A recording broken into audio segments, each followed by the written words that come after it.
Assalamualaikum warahmatullahi taala wabarakatuh. Selamat berjumpa kembali para pembelajar semuanya. Alhamdulillah, saat ini kita sudah menginjak pada pertemuan yang keempat. Di pertemuan keempat ini, mudah-mudahan Anda sekalian tetap berada dalam kesehatan dan masih berada dalam perlindungan Allah Subhanahu wa taala. Di pertemuan keempat ini pula saya akan coba berbagi wawasan, ya, di mana topik yang akan kita bagikan ini menarik untuk kita diskusikan, yakni tentang bagaimana proses perumusan kebijakan pendidikan itu dibuat. Dan tentunya materi ini merupakan rangkaian materi dari siklus kebijakan pendidikan. Jadi di dalam siklus kebijakan pendidikan, tahap awal itu siklusnya adalah kenali isu-isu wacana ataupun isu-isu publik. Nah, di dalam minggu pertemuan kemarin kita sudah singgung itu. Bagaimana cara kita mengidentifikasi munculnya suatu isu dan bagaimana cara kita memanage ataupun mengelola suatu isu publik tersebut. Nah, di dalam tahap kedua ini yang merupakan bagian dari siklus lahirnya kebijakan publik adalah tahap proses perumusan kebijakan itu sendiri. Ya. Nah, sebelum kita masuk pada materi inti, alangkah indahnya agar kita mendapatkan keberkahan dari Allah, kita sama-sama ucapkan Bismillahirrahmanirrahim untuk mengawali perkuliahan kita pada pertemuan yang keempat ini. Oke. Di dalam pertemuan keempat ini kita langsung saja. Di layar monitor Anda sudah tersaji, mudah-mudahan sudah tampil materi yang akan kita bahas, yaitu tentang proses perumusan kebijakan pendidikan. Nah, di dalam proses perumusan kebijakan pendidikan, seperti yang saya katakan, ini adalah tahap kedua dari siklus kebijakan publik. Setelah tahap pertama, yaitu kenali ataupun mengidentifikasi lahirnya isu-isu kebijakan publik ataupun isu-isu publik. Nah, dalam proses perumusan kebijakan ada 5 proses yang akan kita bahas di dalam materi ini, yaitu bagaimana perumusan masalah itu dibuat, bagaimana penyusunan agenda itu dibuat, yang ketiga bagaimana perumusan usulan kebijakan itu dibuat. Dan keempat ada rekomendasi kebijakan, dan yang terakhir legitimasi kebijakan. Oke, yang pertama kita singgung tentang masalah kebijakan. Nah, dalam masalah kebijakan saya ingatkan kembali, ini sebetulnya materinya materi pertemuan lalu. Jadi masalah itu adalah kondisi atau situasi yang menghasilkan kebutuhan-kebutuhan atau ketidakpuasan yang ada pada masyarakat, di mana masyarakat perlu mencari cara penanggulangannya. Jadi antara harapan dengan realita tidak sinkron, tidak selaras, maka itu bisa disebut sebagai masalah. Jadi kebutuhan masyarakat tidak terakomodir, tidak terpenuhi, maka itu menjadi suatu masalah dan masyarakat perlu ada resolusi konfliknya. Nah, di dalam masalah kebijakan yang berkaitan dengan pendidikan, contohnya bisa kita artikan sebagai situasi problematis di masyarakat yang dapat diatasi melalui kebijakan. Nah, itu masalah kebijakan. Nah, yang pertama, seperti yang tadi saya sampaikan, proses perumusan kebijakan itu yang pertama adalah proses perumusan masalah. Coba Anda bisa lihat di tayangan video yang nampak di depan Anda. Ini ada 4. Ya, ada 4 proses. Ada situasi masalah, ada meta masalah, ada masalah substansif, ada masalah makna. Nah, ini adalah proses bagaimana cara kita merumuskan suatu masalah.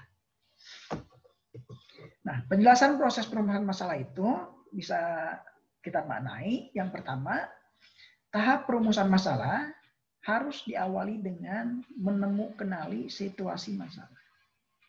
Nah, dengan kenali situasi masalah dapat dilakukan dengan cara pengenalan masalah yang dihasilkan dari tahapan awal, yaitu mengidentifikasi isu-isu publik. memanage isu publik. Bagaimana lahir kemunculannya. Nah, kemudian dari situasi masalah itu, maka perlu dicari masalah. Ya, jadi kita cari masalah. Ya, kalau kita sudah tahu situasi masalahnya tentang apa isunya, maka kita temukan masalahnya apa. Ya, kalau kita sudah menemukan masalahnya, maka yang saling terkait dengan masalah tersebut, namun belum tertutur, maka akan ada dorongan lain yang membentuk lahirnya masalah tersebut, yang disebut dengan meta masalah. Jadi meta masalah itu semacam masalah yang tidak terlihat yang menjadi pendorong lahirnya masalah itu. Ataupun masalah lain yang dianggap kecil tapi mempengaruhi terhadap masalah yang ditemukan oleh kita, yang terlihat oleh kita. Itu meta masalah. Jadi meta itu adalah masalah yang tak nampak, masalah yang tidak terlihat tetapi mempengaruhi. Nah, kemudian ketika kita sudah menemukan meta masalah, kemudian kita menemukan masalahnya, maka langkah berikutnya, proses berikutnya adalah kita perlu mendefinisikan mana yang menjadi masalah publik, mana yang menjadi masalah privat. Mana masalah publik itu masalah yang berpengaruh terhadap masyarakat luas, sedangkan masalah privat masalah yang hanya berpengaruh terhadap diri kita sendiri secara personal. Gitu. Ya, kalau berpengaruh terhadap diri sendiri, maka itu tidak perlu ada munculnya kebijakan publik. Tapi kalau sudah mencakup hajat orang banyak, kepentingan orang banyak, maka perlu ada kebijakan publik. Maka kita identifikasi dulu itu. Ya, ketika kita sudah menemukan hasil identifikasi dan hasil pendefinisian masalah, maka muncullah yang disebut dengan masalah substantif.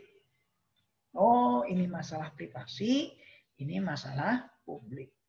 Jadi nanti akan terlihat masalah individu dan masalah sosial sebagai masalah publik itu akan bisa dengan mudah dipisahkan. Dari masalah substantif tersebut, kita bisa dengan mudah merinci ataupun menspesifikasi masalah yang lebih dalam lagi. Sehingga kita akan menghasilkan satu masalah formal. Nah, masalah formal itu apa? Yaitu perumusan masalah kebijakan. Ini inti dari masalah itu. Yang perlu dilakukan munculnya kebijakan publik ataupun kebijakan pendidikan yang akan kita, kalau kita korelasikan dengan materi kita. Jadi itu 4 hal. Jadi satu, mengenali situ masalah, mencari masalah dalam rangka menemukan meta masalah, kemudian mencari masalah substantif untuk membedakan masalah publik dengan masalah privasi, dan yang keempat adalah menemukan masalah formal yang akan dijadikan sebagai salah satu dasar perumusan kebijakan pendidikan. Nah, sebagai satu contoh dalam proses perumusan masalah, bisa Anda lihat. Jadi tahapan yang tadi ada 4 kan? Dalam proses perumusan masalah itu ada situasi masalah, ada meta masalah, ada masalah substantif, ada masalah formal. Nah, kerangka 4 tahapan proses perumusan masalah ini coba Anda hafalkan, Anda terapkan dalam setiap isu publik. Ini menjadi kerangka pemikiran kita dalam rangka menganalisis suatu masalah. Yang pertama, situasi masalah. Masalahnya apa? Misalkan pembelajaran jarak jauh di masa pandemi COVID-19. Meta masalahnya apa? Ketika munculnya pembelajaran jarak jauh di masa pandemi COVID-19, kesiapan media pembelajaran. Mutu SDM-nya kurang. Blind spot area, misalkan kalau kita menggunakan jaringan, ada wilayah-wilayah tertentu yang tidak terjangkau oleh jaringan. Kemudian biaya internet, kuota, ya, masalah ekonomi. Kemudian yang kelima ada pengalaman belajar kurang. Artinya tidak ada kreativitas dan mutu pembelajaran mungkin dianggap berkurang. Nah, masalah substantifnya apa? Bedakan antara kepentingan pribadi dengan kepentingan publik. Masalah substantif ya, secara sederhana saya mengatakan, biaya internet. Dan ini tentu menjadi masalah publik. Bukan hanya masalah privasi. Mutu pembelajaran. Bukan masalah privasi, tapi menjadi masalah publik juga. Kekhawatiran guru, kekhawatiran pemerintah, kekhawatiran orang tua dengan adanya pembelajaran jauh malah mutu pembelajarannya semakin menurun. Yang ketiga, fasilitas media pembelajaran kurang. Ketika dalam proses PJJ misalkan, banyak di antara murid atau bahkan guru yang tidak memiliki media seperti handphone, gawai, laptop yang dijadikan sebagai salah satu media pembelajarannya. Nah, masalah formalnya apa? Oh, ternyata perlu ada semacam kebijakan, peraturan tentang menjaga mutu pembelajaran di masa pandemi COVID-19 dengan pembelajaran jarak jauh modelnya. Nah, itu salah satu contoh proses perumusan masalah. Nah, dalam proses perumusan masalah, yang kedua, ya, seperti yang tadi saya singgung, ada perumusan masalah. Yang kedua adalah agenda setting dan isu kebijakan.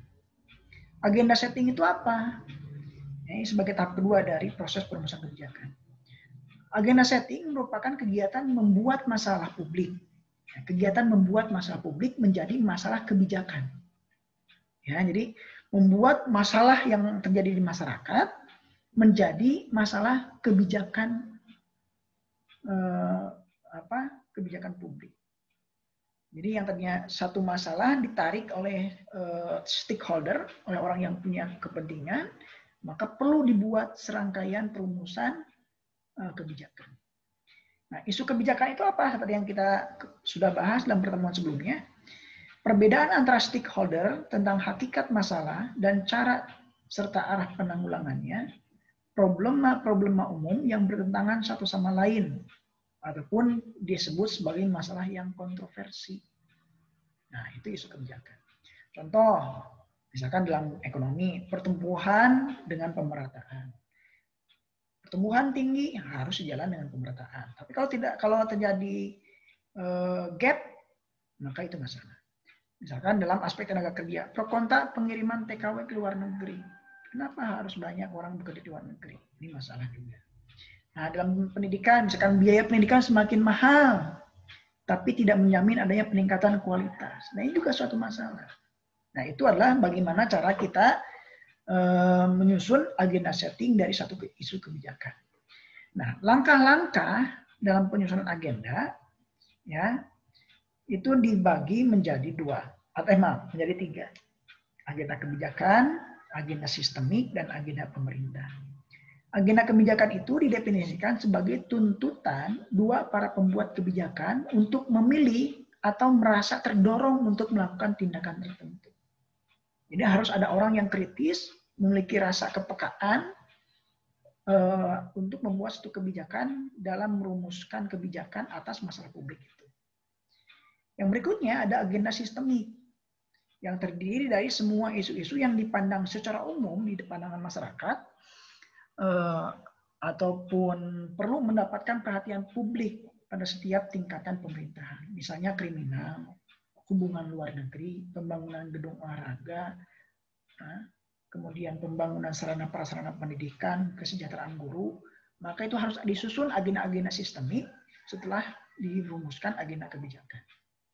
Berikutnya ada agenda pemerintah.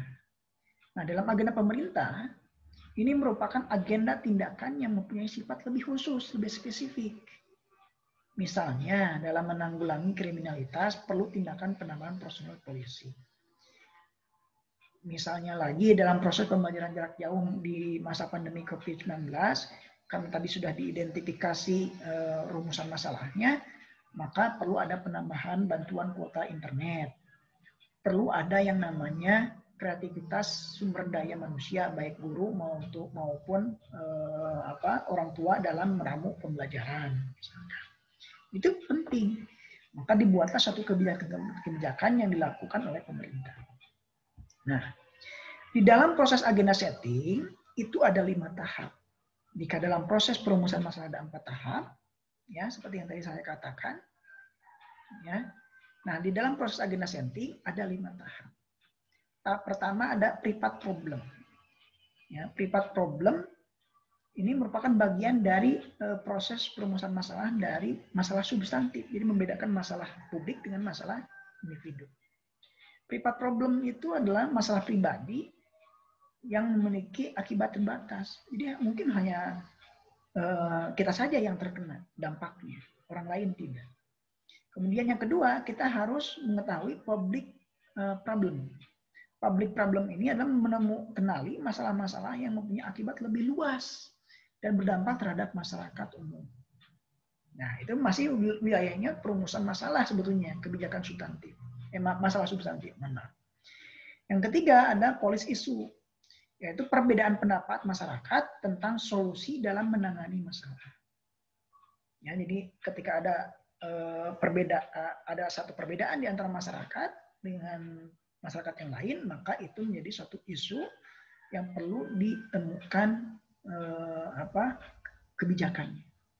Kemudian yang keempat, systematic agenda, yaitu penyusunan isu yang dirasakan oleh semua warga masyarakat politik yang patut mendapat perhatian publik, dan isu tersebut berada dalam yurisdiksi kewenangan. Jadi harus sesegera mungkin ada peran pemerintah untuk menangani agenda secara sistematis, penyusunan kebijakan. Yang kelima ada institusional agenda. Nah, serangkaian isu yang secara tegas membutuhkan pertimbangan-pertimbangan yang aktif dan serius dari pembuat keputusan yang sah dan otoritas. Siapa itu? Yaitu pemerintah. Jadi 5 tahapan ataupun proses agenda setting ini seperti Anda dalam proses perumusan masalah tadi, yang 4 dihafalkan, diingat. Yang pertama ada private problem, ada public problem, kemudian ada policy issue, ada systematic agenda, ada institutional agenda. Itu menjadi kerangka kita dalam mengidentifikasi, menganalisis suatu masalah. Contoh proses agenda setting. Masih persoalan tentang PJJ. Ya, private problemnya apa? PJJ mutu SD. Ya mungkin kualitas pembelajarannya menurun. Itu bisa saja berdampak pada diri sendiri. Bisa juga ke orang lain. Tapi saya jadikan ini sebagai salah satu dampak dari private problem. Yang kedua, proses kedua ada public problem. Setiap anak merasa terbebani dengan PJJ. Ya karena itu tadi, mungkin karena mutunya. Ya, mungkin banyak tugas dan seterusnya. Nah, policy isunya apa? Bantuan kuota internet perlu ada. Banyak tugas ketimbang pengalaman belajar yang dilakukan oleh guru. Kemudian fasilitas media tidak mendukung. Nah, itu policy isu yang berkembang di masyarakat. Sistematik agendanya apa? Agenda yang perlu dilakukan oleh pemerintah ataupun orang yang kemudian punya kebijakan.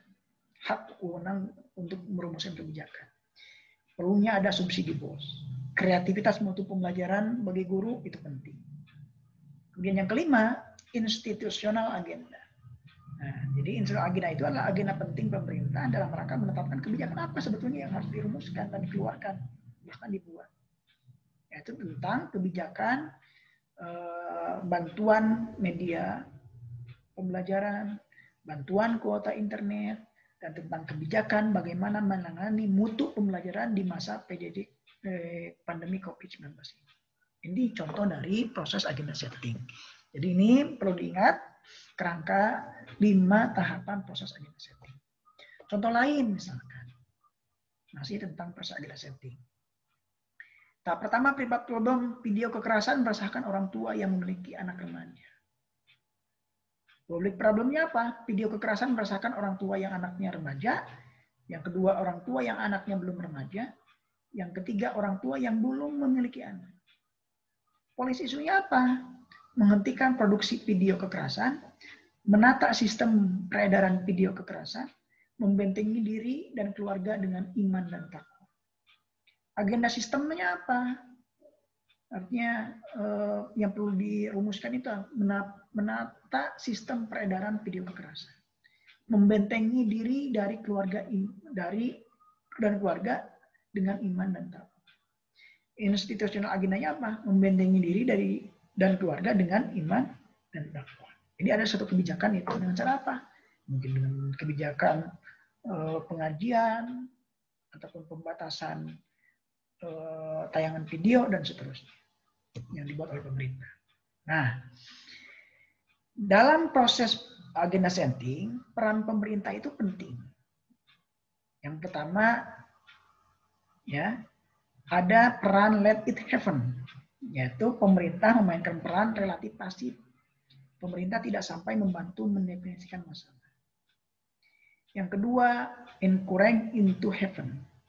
Pemerintah membantu orang-orang dalam mendefinisikan dan mengartikulasikan masalah-masalah mereka. Yang ketiga, make it happen. Pejabat pemerintah memainkan peran aktif dalam mendefinisikan masalah dan menentukan tujuan-tujuannya. Dan yang keempat, don't let it happen. Pemerintah tidak hanya tidak membantu mendefinisikan dan mengartikulasikan masalah, akan tetapi juga berusaha secara nyata melarang atau menutup hubungan karena mereka tidak ingin masalah tersebut masuk dalam agenda pemerintah. Jadi coba kita lihat peran pemerintah dalam proses agenda setting yang berkembang dalam isu publik sekarang ini yang tengah terjadi. Peran pemerintah masuk ke peran yang mana? Yang pertama, kedua, ketiga, atau yang keempat? Dianalisis olehnya. Gitu ya. Let it happen kah? Encourage it to happen kah? Make it happen kah? Atau don't let it happen kah?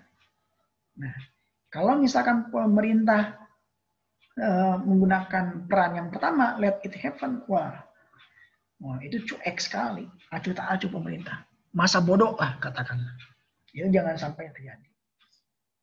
Ya, tapi pemerintah harus sampai pada tahap encourage to happen and make it happen. Itu yang harus dilakukan.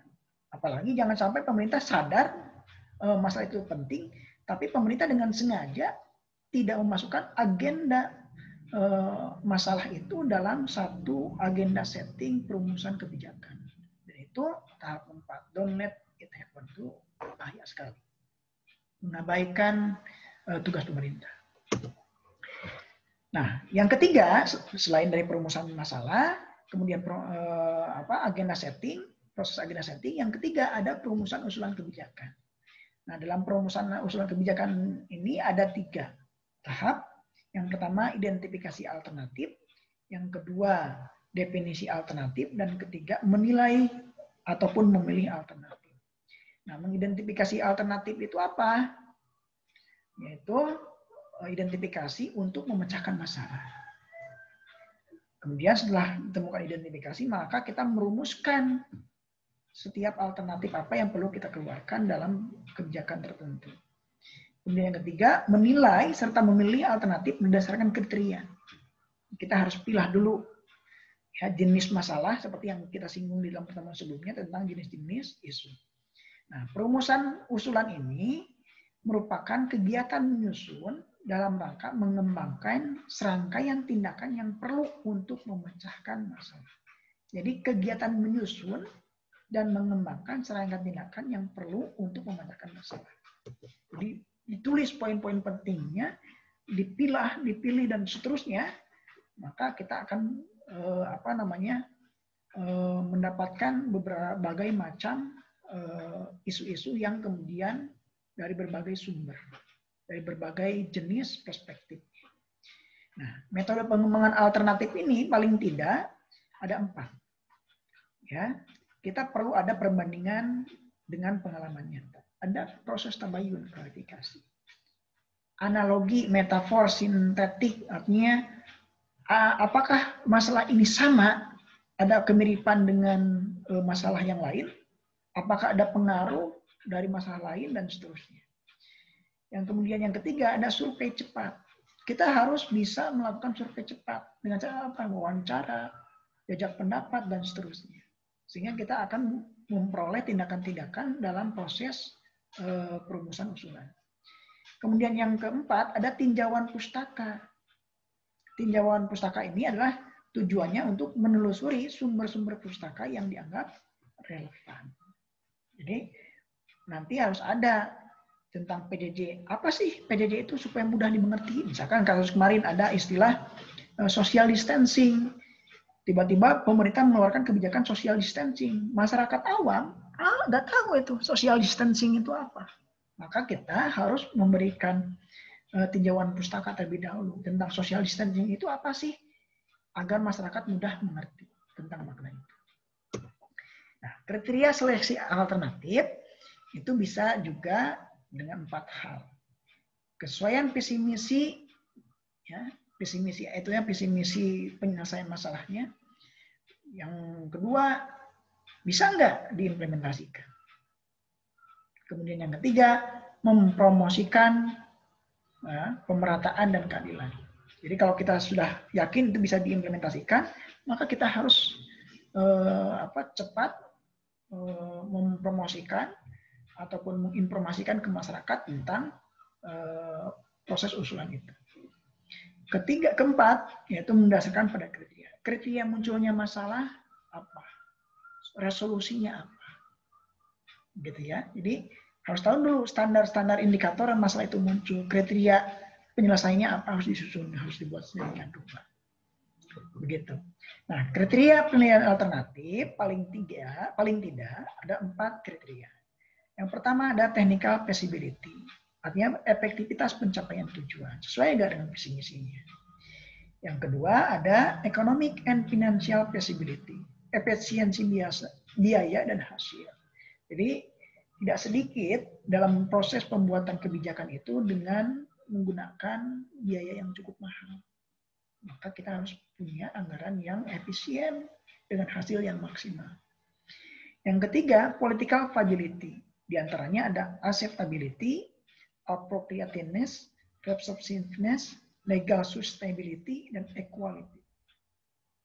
Seberapa jauh efek dampak politiknya, tingkat aksesibilitasnya, kecocokan dengan nilai masyarakat, responsivitasnya, kesesuaian dengan peraturan perundang-undangan di atasnya, agar tidak bertolak belakang dan tojaknya ataupun bertentangan. Kemudian adakah kesempatan untuk melakukan proses pemerataan munculnya kebijakan itu? Itu penting. Ya, itu kriteria dari alternatif. Dan yang terakhir ada administrative operability, yaitu kebijakan itu dapat diimplementasikan pada konteks sosial, pada konteks ekonomi, politik, dan administrasi. Jadi mengikat seluruh aspek, tidak hanya satu aspek saja. Itu adalah kriteria alternatif. Contoh, kita sudah melakukan survei ceritanya. Ketika kita sudah melakukan survei, dengan 4 kriteria itu kita bisa identifikasi kriteria alternatif itu. Yang pertama misalkan technical feasibility. Alternatif yang pertama A, kedua B, C, misalkan. Setelah kita survei, ternyata 4 berarti poinnya tinggi. Oh ini bagus. Kalau 2 berarti rendah.